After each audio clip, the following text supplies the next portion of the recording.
Franchise Direct, le leader mondial de la mise en relation entre franchiseurs et futurs franchisés, présente Sud Radio, Osez entreprendre, Thomas Binet. Et il ne faut jamais hésiter à entreprendre, même à la veille de Noël. Bonjour Thomas Binet. Bonjour Jean-Marie. Au programme aujourd'hui. Eh bien, on va parler des cafés Le Gall et des porcelaines Bernardaud. Ça, c'est les indiscrets de la semaine. Et on va recevoir Marie Stoclet-Bardon, cofondatrice de la Meringue. C'est pas tous les jours Noël, Jean-Marie.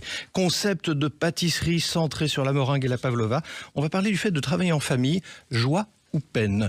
Et on finira en parlant financement des entreprises, du parcours du combattant pour celle-là. Oui, c'est pas toujours facile, c'est vrai, c'est important. Mais tout de suite, on commence en partenariat avec le magazine Entreprendre. Vous nous faites entrer dans les coulisses des entreprises et vous nous parlez des cafés Le Gall qui ont failli disparaître, tenez-vous bien. Oui, parce qu'on connaît tous les cafés Le Gall, le goût, le fameux slogan qui avait été d'ailleurs incarné dans les années 90 par Johnny Hallyday quand on avait fait la promotion.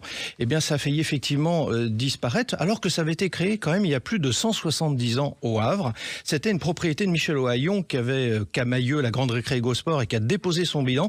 C'était repris par le fonds d'investissement FNB qui investit dans les sociétés industrielles de l'agroalimentaire. C'est 130 collaborateurs, 65 millions de chiffre d'affaires. Oui, quand même, c'est pas rien. Alors comment ils vont s'y prendre pour se relancer? Alors ils vont pouvoir profiter d'une forte notoriété. Ils sont actuellement 7e acteur du secteur et ambitionnent de devenir le numéro 3 dès 2026.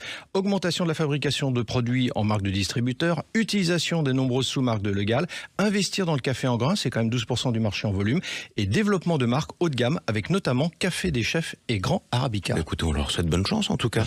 Allez, la saga de la semaine, cette fois-ci, nous emmène du côté de Limoges. Oui, parce que c'est la capitale mondiale de la porcelaine et on va parler justement de Bernardaud.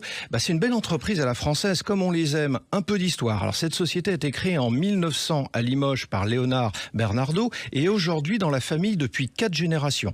Leader de la porcelaine de Limoges avec plus de 3 millions de pièces produites chaque année pour un chiffre d'affaires donc de 65 millions d'euros avec 400 salariés. Allez, tout de suite un peu d'histoire et de géographie. Pourquoi la porcelaine est à Limoges en particulier? Parce que c'est la région de Limoges qui possède les 3 éléments essentiels et indispensables à la fabrication de la porcelaine. L'eau douce, les forêts et surtout le kaolin. Ce dernier, plus connu sous le nom d'argile à porcelaine ou d'argile blanche, est une roche blanche fine, sans fer, qui contient de la kaolinite, un produit d'altération comme principal composant. C'est ce qui fait que c'est aussi beau que fragile à force. Bernardaud, en tout cas, ce n'est pas que la France, parce qu'elle s'est tournée aussi vers l'international, très tôt d'ailleurs. Oui, dès 1911, ils ont ouvert un bureau à New York, leur permettant un rayonnement outre-Atlantique, et désormais, ils se tournent vers le marché asiatique. C'est l'avenir. Bonne chance. En même temps, il y a une certaine logique à retourner en Asie, puisque c'est de la Chine qu'est partie la porcelaine à l'origine. Tout de suite, Thomas, on accueille votre invité, c'est le témoin de la semaine. On est avec Marie Stoclet-Bardon, cofondatrice de Meringue, on dit comme ça, on prononce comme ça. Bonjour à vous, bienvenue. Meringue. Bonjour, la Meringue. Meringue, allez, Meringue, c'est encore mieux. Et ça donne faim, comme une meringue. Concept de pâtisserie centré sur la meringue et la pavlova. Alors vous avez 4 boutiques à Paris, une à Neuilly. Vous réalisez 3 millions d'euros de chiffre d'affaires et vous êtes venu avec 2 pâtisseries qu'on pourra voir dans la vidéo YouTube de l'émission. Vous êtes l'invité de Thomas Binet. Bonjour à vous. Bonjour Thomas. Plus précisément, c'est quoi la meringue? On va commencer par ça pour définir déjà votre concept. Alors c'est une idée en fait autour de la pavlova et de la meringue. On est spécialisé sur la meringue, qui est un produit qui a été un peu oublié par les pâtissiers historiquement. Et notre meringue à nous, elle est craquante et moelleuse. C'est ça la bonne meringue, et c'est la clé de la bonne pavlova. Alors avec de la crème fouettée et des fruits frais. On va dire un petit peu où on peut vous retrouver quand même, parce que si nos auditeurs ce dimanche matin veulent vite pour Noël aller acheter quelque chose chez vous, ça serait où? Alors, si effectivement vos auditeurs veulent venir pour Noël chez nous, ils peuvent venir dans le 17e rue de Lévis, rue Daguerre dans le 14e, rue des Martyrs dans le 9e, rue du Cherche-Midi dans le 6e ou à Neuilly-sur-Seine, rue des Huissiers. Alors, on va s'intéresser maintenant à votre parcours d'entrepreneur, si vous le permettez. Votre père était entrepreneur. Votre mari, avec lequel vous avez créé la Meringue, était fils de viticulteur. Vous avez fait une grande école de commerce et occupé des postes à responsabilité dans des grandes structures.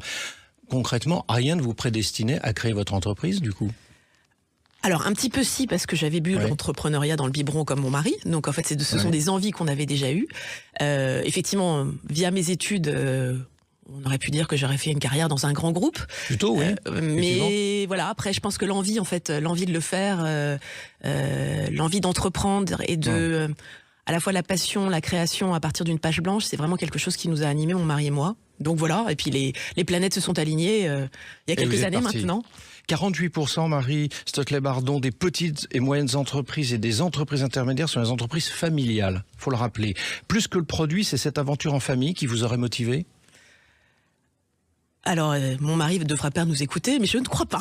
Bon. En fait, à la base, je pense que si on nous avait dit il y a 15 ans qu'on allait monter un business ensemble, on l'en aurait peut-être pas dit super. Ça va être sympa Noël chez vous cette année. Voilà. Mais en revanche, on est très alignés et en termes de valeur et en termes de fonctionnement. C'est pour ça qu'en fait, quand l'idée est venue, ça a été assez naturellement qu'on a eu envie de le faire ensemble. Ça fait 13 ans, quand même, que vous travaillez ensemble. 8 ans. 8 ans, pardon. 2015. D'accord. Alors, comment fait-on la part des choses, justement, entre le professionnel, qui aurait peut-être un peu tendance à prendre le pas sur le personnel, quand on rentre à la maison le soir, on parle forcément boutique, j'imagine? Alors au début oui, et puis après ça en fait on met un peu de discipline. Nos enfants ont aussi été porteurs de cette discipline. S'auto-censure là-dessus?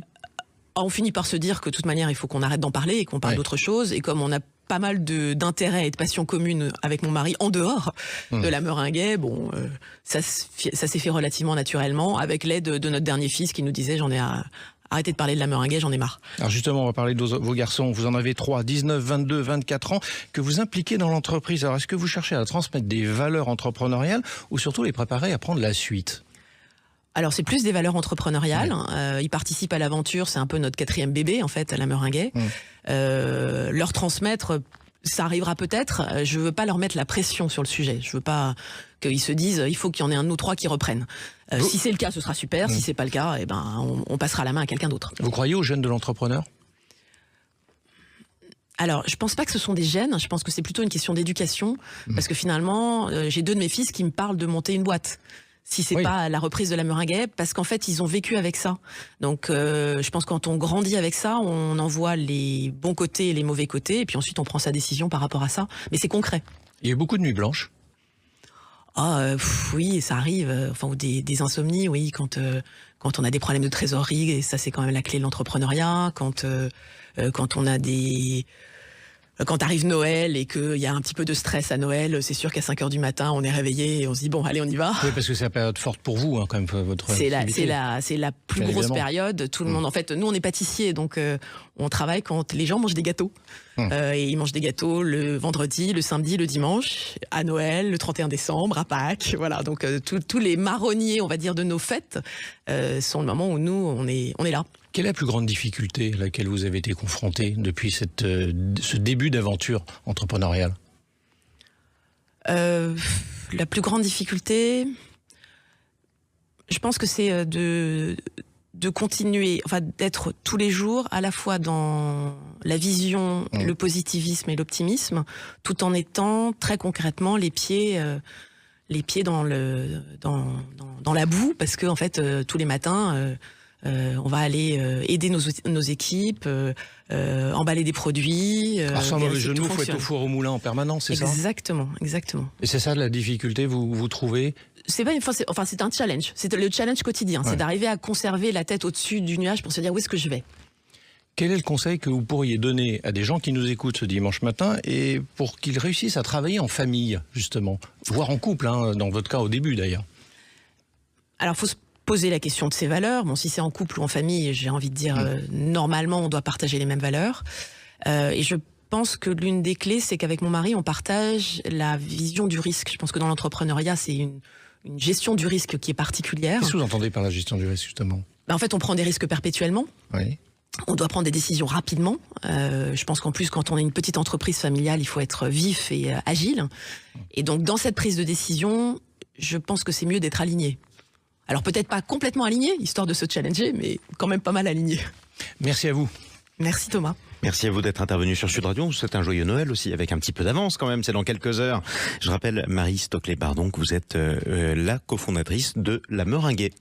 Bruno, le spécialiste des fournitures et de l'équipement pour les professionnels, présente Sud Radio, Osez entreprendre, les essentiels de l'entrepreneuriat. Et alors Thomas, avant de ne pas rater une meringue, c'est déjà difficile, on va parler du nerf de la guerre, c'est le financement des entreprises. Oui, parce que c'est effectivement le sujet quand même des entreprises, parce que c'est le problème par excellence et tout le monde ne dispose pas de ressources financières permettant de subvenir à ses besoins entrepreneuriaux. Et donc vous constatez quoi ? Selon une étude d'abord effectuée par l'OCDE il y a 2 ans, seulement 44% des petites entreprises en France accèdent au financement bancaire traditionnel. 80% des startups de l'Hexagone ont des difficultés pour obtenir des fonds nécessaires à leur développement. En 2018, l'INSEE soulignait déjà que 20% des créateurs de sociétés et d'entreprises individuelles disposaient de moins de 1 000 euros pour démarrer et 9% avaient plus de 160 000 euros. Il y a donc une véritable inégalité face à la création d'entreprises. Et du côté des banques, ça donne quoi ? L'emprunt bancaire concerne 27% des créateurs d'entreprises ayant emprunté de l'argent auprès d'un établissement bancaire au nom de leur société et 8% en leur nom propre. On sait que l'acceptation de financement est l'une des principales difficultés des entreprises lorsqu'ils veulent décrocher leur business. Du coup, à peine 30% des projets parviennent à décrocher un financement après un rendez-vous avec leur banque. Effectivement, c'est un chiffre assez intéressant. Merci beaucoup en tout cas Thomas Binet. Restez dans les parages, surtout puisqu'on vous retrouve dans un instant pour oser investir. On va parler investissement et Jeux Olympiques de Paris. Un peu de sport. À tout de suite. Sud Radio, Osez entreprendre, Thomas Binet. Avec Franchise Direct, le leader mondial de la mise en relation entre franchiseurs et futurs franchisés.